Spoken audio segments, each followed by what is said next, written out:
이슈가 된 사건을 국민의 눈높이에서 이야기하는 시간입니다. 자, 오늘은 이준희 변호사님과 함께하겠습니다. 변호사님 안녕하세요. 예, 안녕하세요. 네, 반갑습니다. 반갑습니다. 자, 오늘 준비한 내용은 어떤 면에서는 그야말로 연예 예능의 정점을 찍었다고 할 수 있는 프로그램에 대한 이야기입니다. 끝없는 폭로전이 결국 법정 다툼으로까지 이어진 16기. 자, 오늘의 나는 솔로 16기에 대한 이야기인데요. 방송 중에는 독특한 케미로 지지를 받았지만 결국 커플이 되지는 못했던 영숙과 상철. 자, 그런데 방송 후 더욱더 핫해지는 사건이 있었습니다. 상철이 양다리를 걸쳤다라는 폭로였는데요. 자, 여기에 더해서 문제의 그 영숙이 자신과 상철이 주고받은 카톡, 또 다른 여성과 주고받은 카톡 내용을 공개했는데 수위가 상당히 높았습니다. 변호사님, 이들의 폭로전 좀 어떻게 보셨나요? 네. 그 상철과 영숙 등의 개인적인 애정 관계의 잘잘못을 네. 대중적으로 호소하는 상황에서 법적인 테두리를 벗어난 행동을 한 것이 아닌가 싶습니다.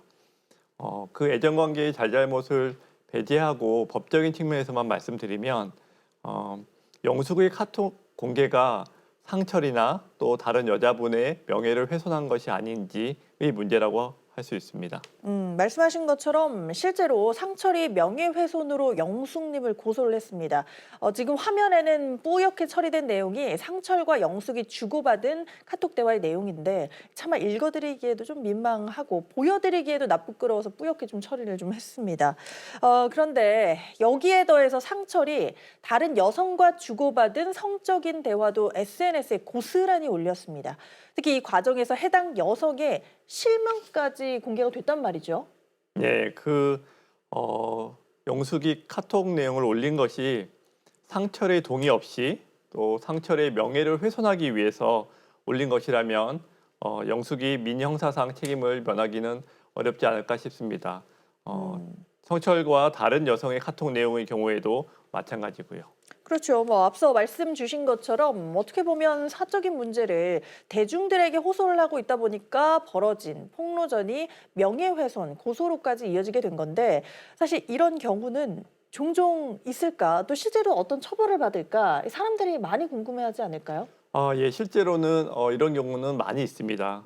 정보통신망법이라고 보통 이야기하는 정보통신망 이용 촉진 및 정보보호 등에 관한 법률에 따르면 사실을 적시한 경우에는 징역 3년 이하, 3천만 원 이하의 벌금, 거짓의 사실을 적시한 경우에는 7년 이하의 징역 또는 5천만 원 이하의 벌금에 처하도록 되어 있습니다.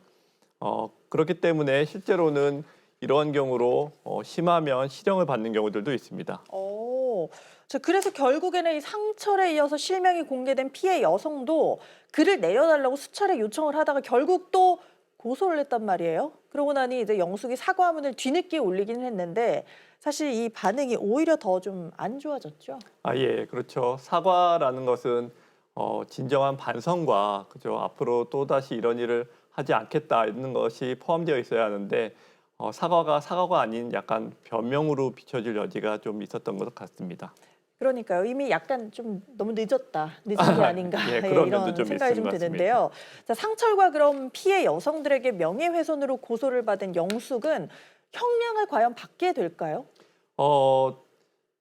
실제로 이 정보통신망법이나 양형 규정에 따르면 실형에서부터 집행유예 그리고 벌금형 등이 모두 가능합니다.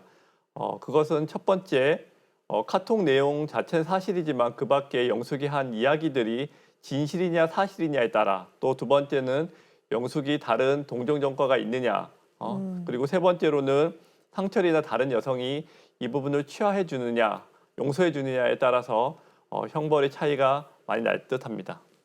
그렇군요. 그러면 뭐 형량이 나올 수도 있고 아닐 수도 있고 이건 정확하게 아직은 잘 모를 수 있는 거네요. 예, 그렇습니다. 상철은 자기에게 불리하게 대화 내용이 편집돼 있다. 이렇게 주장을 하고 있는데요. 아무쪼록 뭐 영숙은 법적인 처벌을 받을 가능성이 있다라는 이야기를 해주는 부분입니다. 자, 그럼 마지막으로 영숙이 지금 해야 되는 최선의 방안 이건 뭘까요?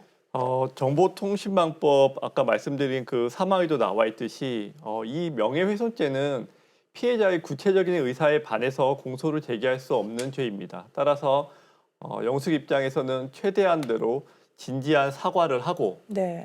상철과 그리고 또 다른 여성의 어떤 용서를 받는 것이 최선의 방법이고 또 유일한 방법이 아닐까 싶습니다. 이미 사과를 한 차례는 하긴 했지만 조금 미리 늦은 감도 있었고 네. 그게 많은 대중들의 마음을 좀 사지는 못했다라고 이야기가 좀 되는데 진실한 사과, 예, 말씀하신 것처럼 우선이겠죠. 이렇게 웃고 즐기던 예능 프로그램에 나온 출연진들 간의 벼랑간 법정 다툼이 되면서 사건 사고가 됐고 결국엔 뉴스로 보도까지 된 이번 이슈를 바라보는 시청자들 입장에서도 조금은 황당할 텐데요. 이젠 좀 그만이라는 이런 여론들이 좀 높습니다. 자중하셨으면 좋겠습니다. 자, 변호사님 오늘 이야기 여기에서 마무리하겠습니다. 예, 고맙습니다. 감사합니다.